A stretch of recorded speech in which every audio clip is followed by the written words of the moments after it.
Former Chief of Army Staff, Lieutenant General TUKUR Buratai, has called on the federal government to establish school safety task force in the country for the development of education and fight against terrorism and insurgency. Lieutenant General Buratai lamented the demographic survey conducted by UNICEF in 2024 indicated that girls have 60% of the 10 million out-of-school children are disproportionately affected by insecurity.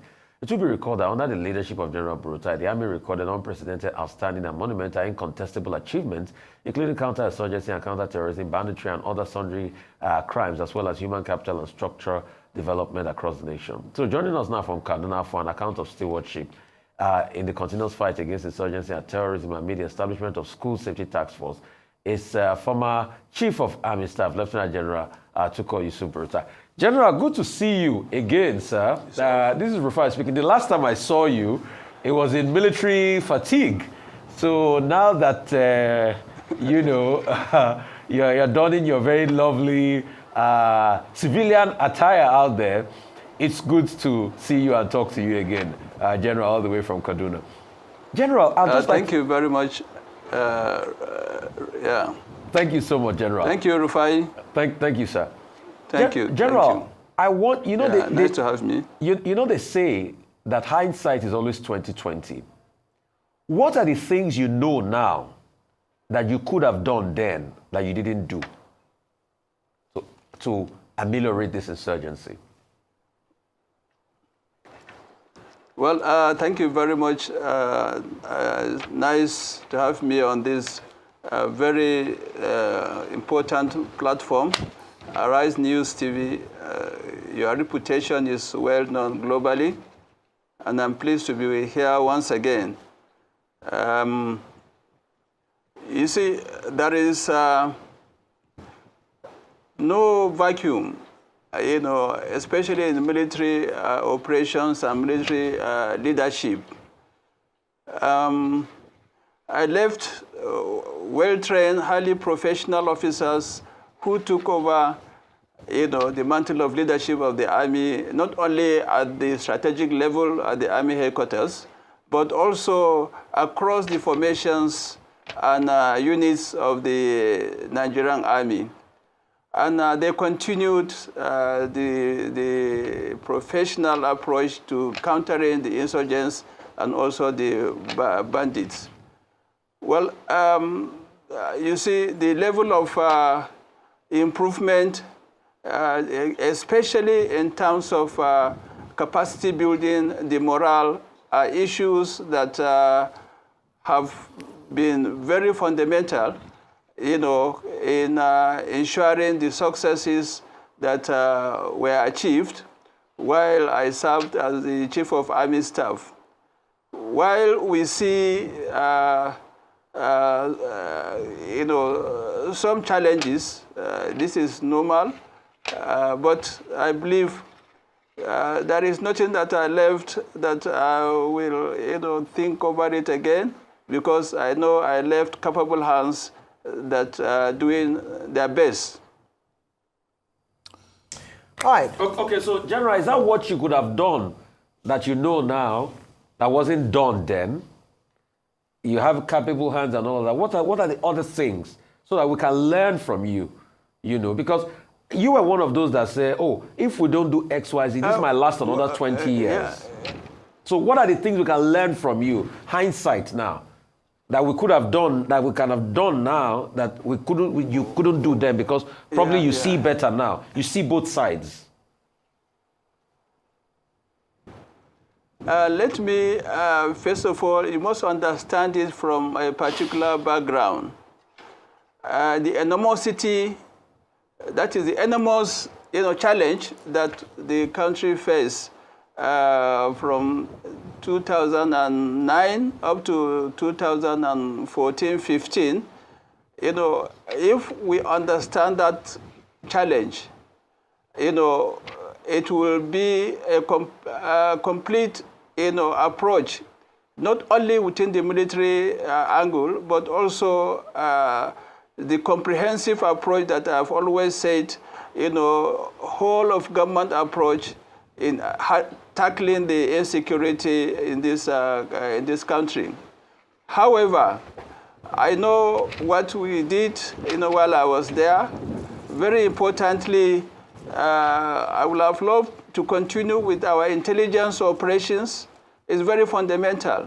I think if we have the intelligence and the capability, from where we stopped, especially between 2019 and 2020, it was so wonderful that we were able to achieve a lot. And I think if it is continued, and I believe it's being continued by my successors, but much still needed to be done to get that. Intelligence operations, we had not relented, especially in seeing that we followed those insurgents, their supporters in terms of logistics suppliers, their arms couriers, those that give them food, water, and petroleum, oil, and lubricants. Okay. So if we look at it in that perspective, intelligence is key. Understanding of the terrain is also very fundamental. It's still part of the intelligence aspect. This country is so vast, so many forests across the country that are uninhabited. That's why, you have these continuous challenges here and there. All right, by and large, I believe with complete support and involvement of all stakeholders, in this case, the government at all levels, the other security agencies, it will help a lot. I know the police has very good intelligence. The Department of State Services also has very good intelligence.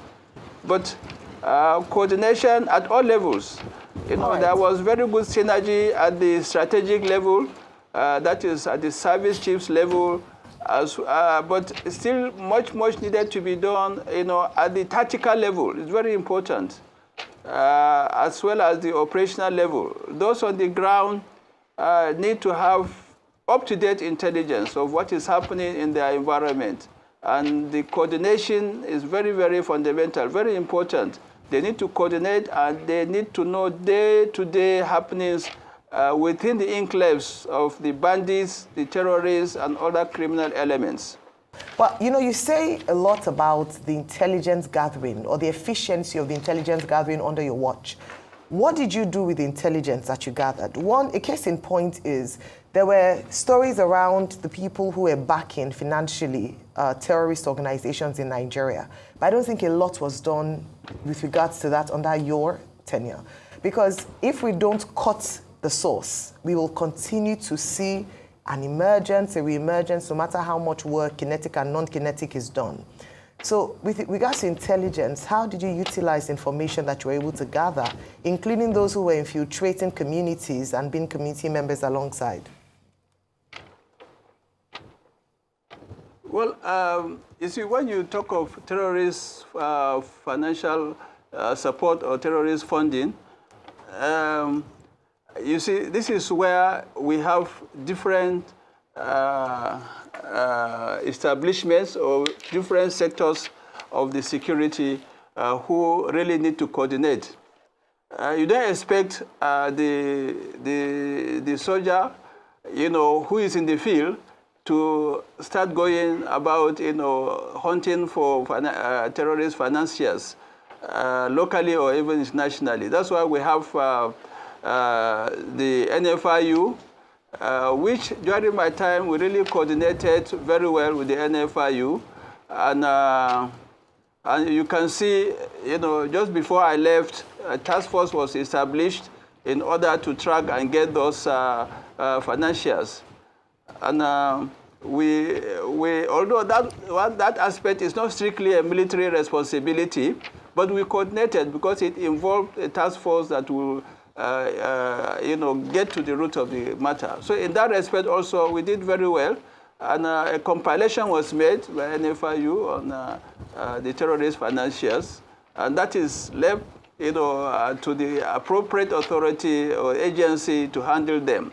So, but you see, just like what I read sometimes that that the military is not capable of stopping the bandits from collecting tax from the people. That is not, strictly speaking, a military responsibility. That's why the civil intelligence organization, the police, the local authority have very important role to play. Because you cannot wear a uniform and carrying arms and be saying, identifying somebody who is collecting tax or who is not collecting tax. So it applies to the financial support that is given to the terrorists. It's a complex network, and it's a global issue which involves even the ISIS in the Maghreb, as well as other parts of the world that support them. So this is something, it's not tactical, it's not operational, also it's not a military operation. It's more or less a civil responsibility. This is where you have the division of labor, responsibility, collaboration with all the elements of government who are in charge of intelligence, in charge of financial crime, and so on and so forth. Even the issue of policing is very fundamental.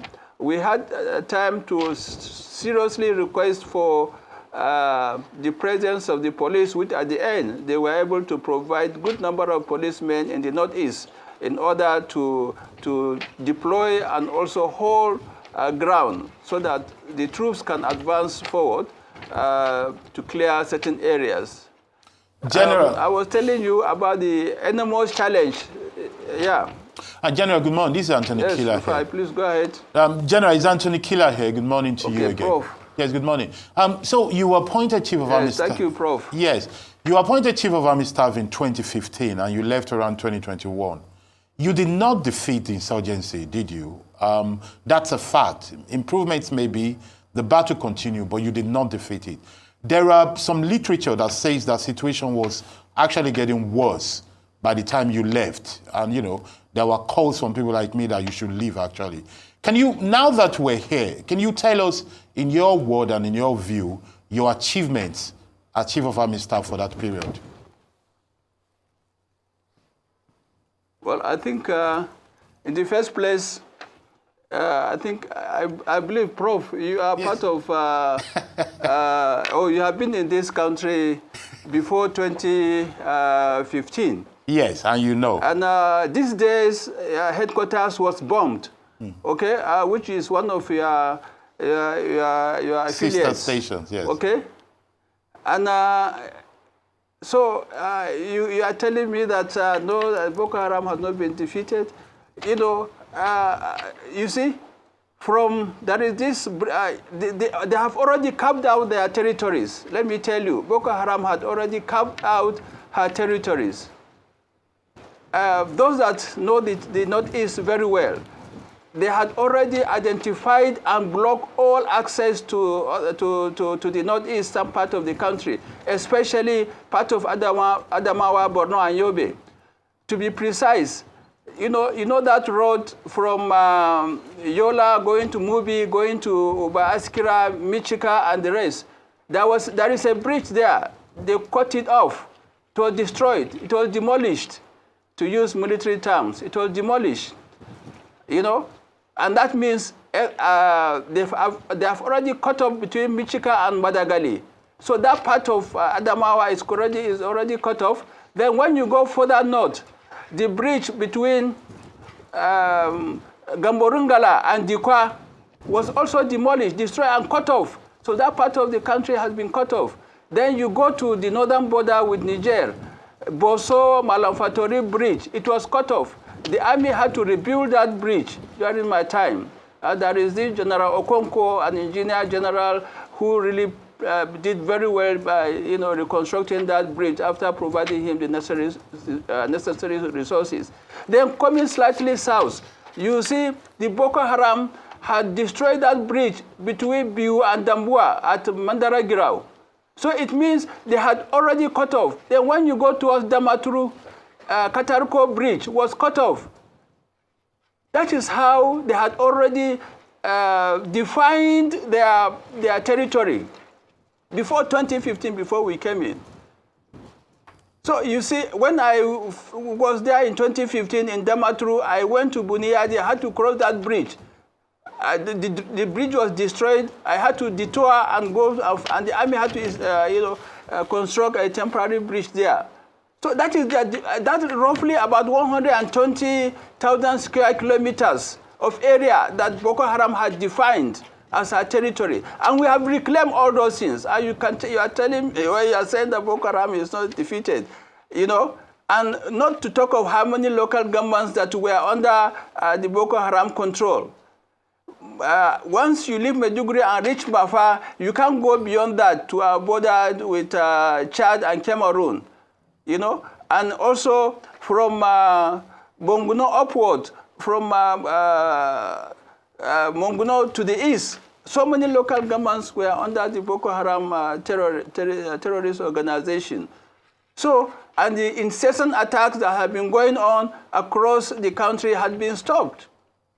Really, and apart from that, you are talking of my achievements. So much has been achieved. Yeah, let's hear the general. We have modernized the Nigerian army and so on. Okay, General. Hello? General, I want to ask you this. In your time, we always hear about talks of arms and weapons, monies for arms and weapons, not spent for arms and weapons. And this was a constant refrain while you were there. Would you say that you deployed the cash necessary for the arms as at when due? Because we are always hearing in the military about money ought to be for arms and weapons not properly deployed. And do you want to react to people that might have negative feelings against you as regards the deployment of monies for arms and weapons that you are overseeing as the top, military chief in this country? Yeah, thank you. This is another big fallacy, especially against me. A very big fallacy. And I had cause to talk on that on a few occasions. And I even attempted to make, some case against some individual or some organizations. I think I don't want to lament, probably if I want to use that word, there was no single fund given to me directly that I used, apart from the budgetary processes. And go and check it. And all those budgetary releases were properly accounted for. The records are there in our procurement system. And all the funds that were claimed to have been used for procurement, and they are alleging that it was not properly used, they were all part of the funds that were released to the Ministry of Defense or other, for other purposes and other agencies, probably. And you see, I know specifically, I think the fund that they have continuously to hammer, please do your research. Do your research, check past publications of so many Nigerian newspapers. You will discover that this same $1 billion that have been said, bandied about, that has been used or not used or misused, it has been explained. The opposition party, the PDP in 2019, accused the federal government or alleged that the federal government used that money for elections. It's the same amount of that $1 billion meant for arms.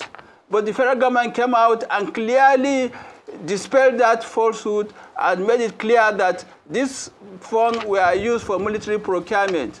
And those procurement were merely paid either directly from government to government or sent to the Ministry of Defense for procurement. The Army, Navy, or Air Force never had even single dollar to make procurement from that funds. Okay. And equally, this same fund, they are talking about falsely, immediately when we left office, they said the same fund could not be accounted for and the equipment could not be found. And these are all false, very false and so malicious and disappointing, especially from certain individuals who are highly placed. Okay. You know? All So right. it's false allegation. Do your research.